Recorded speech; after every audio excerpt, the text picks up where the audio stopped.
নমস্কার বন্ধুরা, আজকে তোমাদের সাথে ডিমের এমন একটি রেসিপি শেয়ার করব যেটা পরোটা রুটির সাথে কিন্তু জাস্ট জমে যাবে। তো চলো রেসিপিটি শুরু করা যাক। ডিমের এই মশলা এগ কারি বানানোর জন্য প্রথমেই আমি এখানে 4টে মতো ডিম সেদ্ধ করে রেখেছি। ডিমগুলোকে ভালো করে সেদ্ধ করে নিয়ে খোসা ছাড়িয়ে রেখেছি। এরপর দেখো 2টো মিডিয়াম সাইজের পেঁয়াজ নিয়েছি। পেঁয়াজগুলোকে গোল গোল করে কেটে নিয়ে পেঁয়াজগুলোর পাপড়ি ছাড়িয়ে রেখেছি। এরপর নিয়েছি রসুন কুচি, তার জন্য 10 থেকে 11টা মতো রসুনের কোয়া নিয়েছি। লাগবে কিছুটা পরিমাণ ধনেপাতা কুচি। এরপর নিয়েছি ঝালের জন্য 2টো কাঁচা লঙ্কা কুচি। এরপর দেখো কিছু বেসিক মশলা নিয়েছি, তার মধ্যে নিয়েছি 1 চামচ গরম মশলা গুঁড়ো, নিয়েছি 1 টেবিল চামচ মতো কাসুরি মেথি, নিয়েছি ছোট চামচের 1 চামচ ধনে গুঁড়ো, ছোট চামচের 1 চামচ জিরে গুঁড়ো। এরপর নিয়েছি ছোট চামচের 1 চামচ হলুদ গুঁড়ো, আর নিয়েছি 1 চামচ কাশ্মীরি লঙ্কা গুঁড়ো।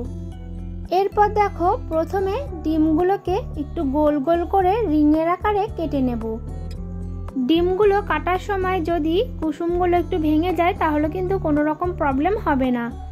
তো দেখো ডিমগুলো আমার সব কেটে নেওয়া হয়ে গেছে। এবার নেক্সট স্টেপে চলে যাব। তার জন্য কড়াই গরম করে নিয়েছি। কড়াইতে দিয়ে দেব 2 থেকে 3 টেবিল চামচ মতো সরষের তেল। আর এই রান্নাটা আমি কিন্তু সরষের তেলেই করব। তেলটা দেখো খুব ভালো করে একটু গরম করে নেব। তেলটা ভালো করে গরম হয়ে গেলে দিয়ে দেব 2 টেবিল চামচ মতো রসুন কুচি। রসুনটা দিয়ে দেওয়া হয়ে গেলে এবার হালকা করে একটু ভেজে নেব। আর ভাজার সময় একটু খেয়াল রাখবে রসুনটা যেন একদমই পুড়ে না যায়। রসুনটা একটু হালকা করে নাড়াচাড়া করে নেওয়ার পর দিয়ে দেব গোল গোল করে কেটে রাখা পেঁয়াজ। পেঁয়াজটা দিয়ে এবার একটু নাড়াচাড়া করে নেব। আর পেঁয়াজটা কিন্তু একটু হালকা করে ভেজে নিতে হবে। পেঁয়াজটা ভাজার সময়ও কিন্তু খেয়াল রাখতে হবে পেঁয়াজ আর রসুন যেন একদমই পুড়ে না যায় বা ওভারকুক হয়ে না যায়। দেখো পেঁয়াজটা কিন্তু খুব সুন্দরভাবে ভাজা হয়ে গেছে, আর পেঁয়াজের গায়ে খুব সুন্দর একটা রং ধরে এসছে, আর পেঁয়াজটাও কিন্তু নরম হয়ে গেছে। এই সময় দিয়ে দেব 1 চামচ হলুদ গুঁড়ো, আর দিয়ে দেব 1 চামচ জিরে গুঁড়ো, দেব 1 চামচ ধনে গুঁড়ো, আর দেব 1 চামচ কাশ্মীরি লঙ্কা গুঁড়ো। এরপর দিয়ে দেব 1 চামচ গরম মশলা গুঁড়ো। আমরা রান্নায় যে বেসিক মশলাগুলো ব্যবহার করি সেইগুলোই কিন্তু এখানে ব্যবহার করা হয়েছে। এরপর দিয়ে দিয়েছি ঝালের জন্য কাঁচা লঙ্কা কুচি। প্রথমে পেঁয়াজের সাথে মশলাটা একটু শুকনোভাবে মিশিয়ে নিতে হবে। তারপর অল্প পরিমাণ জল দিয়ে মশলাটা কিন্তু একটু কষিয়ে নেব। এখানে আমি জলের পরিমাণ কিন্তু একদমই অল্প ব্যবহার করেছি। হাতে যদি খুবই অল্প সময় থাকে আর চটজলদি কোনো রেসিপি বানাতে চাও তাহলে কিন্তু ডিমের এই রেসিপিটা অবশ্যই একবার ট্রাই করতে পারো।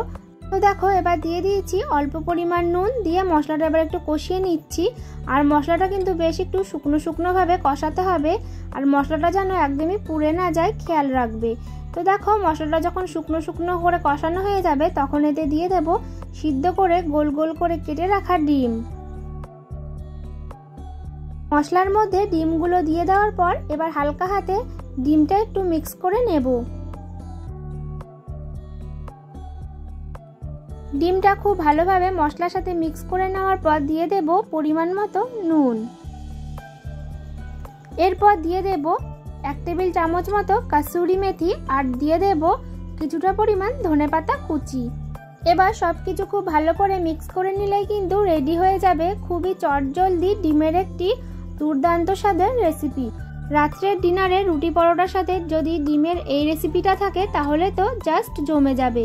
তো আজকে তোমাদের এই ডিমের রেসিপিটি কেমন লাগলো অবশ্যই কিন্তু কমেন্ট করে জানাতে ভুলো না। আবারও দেখা হবে নতুন কোনো রেসিপির সাথে।